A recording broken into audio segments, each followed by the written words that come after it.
Hi, I'm Mayor Jim Dodge with this week's board meeting brief. Our first order of business focused on village staff, those great folks that serve you and me by keeping Orland Park safe and Orland Park working well each and every day. We kicked off the meeting by swearing in 2 newly promoted sergeants along with 7 new police officers to our police department.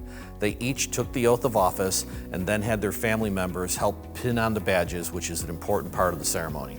The board and I are incredibly proud of their service and grateful for everything our police department does to keep our community safe.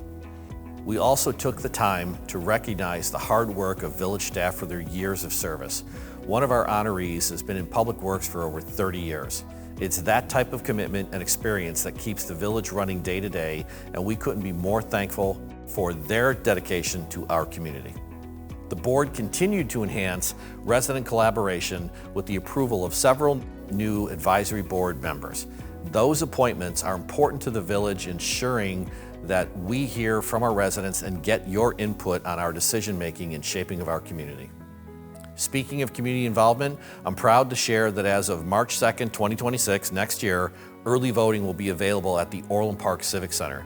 With all the changes being made at the previous location, we wanted to make sure this service remained in Orland Park.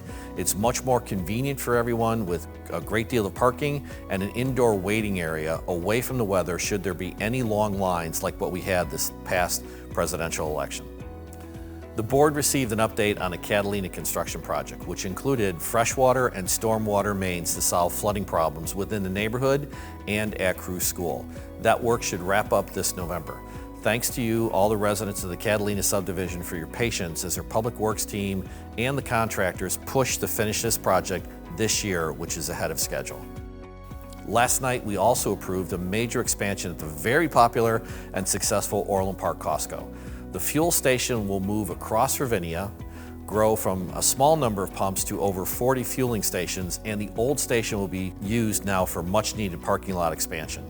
As part of that development, Costco will fully fund improvements for traffic flow in and out of their property, as well as enhancing safety at their entrance. This is a win-win for Costco as well as for the people of Orland Park.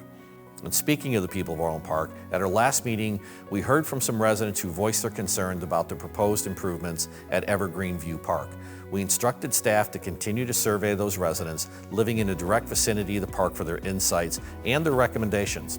We've heard from a number of the residents, and as a result, the village board moved forward without the construction of a splash pad in that park.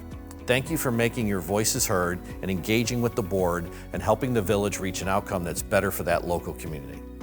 Finally, the board approved steps to secure the former El Cortez property on Wolf Road as part of our longer-term stormwater management plan to alleviate flooding in that area. This action provides the village with another tool to acquire that property if we are unable to settle on a purchase price. Thank you again for taking the time to stay informed with our community's progress and upcoming projects. And please remember, continue to share your thoughts and ideas with us. Thanks again, and I hope to see you around town.